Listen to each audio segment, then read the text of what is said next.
के हो यार नर्स तिमी आज तिमी त नेपाली दामी हान्छ तिमीले नेपालीमा त पहिला के हो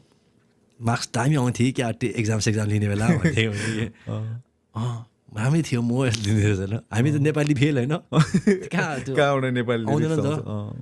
त्यो नेपाली भोक्याब नेपाली ऱ्याप हान्न त नेपाली भोक्याबै दामी उसको दामी छ नि त तर उसको त अति नै लिरिक्स चाहिँ अब हामीलाई थाहा भएको अस्ति उसको गीतमा त्यो तापक्रम पारेको तापक्रम बढ्यो दामी छ सुनि बेला आउँछ ओइ भन्थ्यो होइन तर अब मैले गीत लेख्नु पऱ्यो मैले कहाँ तापक्रम लेखेर बस्छ नि त्यो आउँदा नि अब नआएको होइन कि त्यो दिमागमा आउँदैन त्यति बेला चार चक्की खाथ्यो मैले सामान निकाल्यो मारेको होइन त्यस्तो आउँछ त्यस्तै जान्छ मारेको तर उसको दामी लाग्यो दामी लाग्छ त्यो मैले कतिवटा गीत कोल्याब गरेछ एउटा दुईवटा तिनवटा चारवटा त गऱ्यो होला चारवटा एउटा म्युजिक भिडियो बनाउनु पर्यो एउटा तपाईँ हामी पर्छ एउटा मैले खास हुने कुरा हाम्रो भएको थियो नि त उसलाई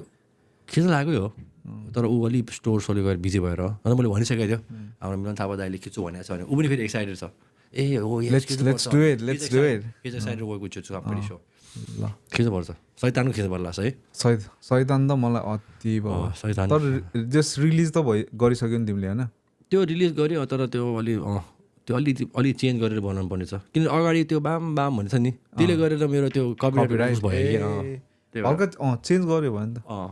अहिले त कस्तो बल त्यही त त्यो अगाडि भाग मात्र रहेछ कि फेरि बाँकी सब ठिक छ रहेछ कि प्रड्युसर चेन्ज गरेर गरौँ न त प्रड्युसरसँग कुरा गरेर कुरा मिलाइसक्यो त्यो त्यही भएर त्यो अडियो म त्यो अडियो निकालिदिनु लाग्थेँ तर ठिकै छ भनेर त्यो अब मान्छेले सुनिसक्यो त्यो भिडियोमा चाहिँ मिलाएर कपिराइट नहुने पाराले उसले मजाले मैले मिलाइसकेँ त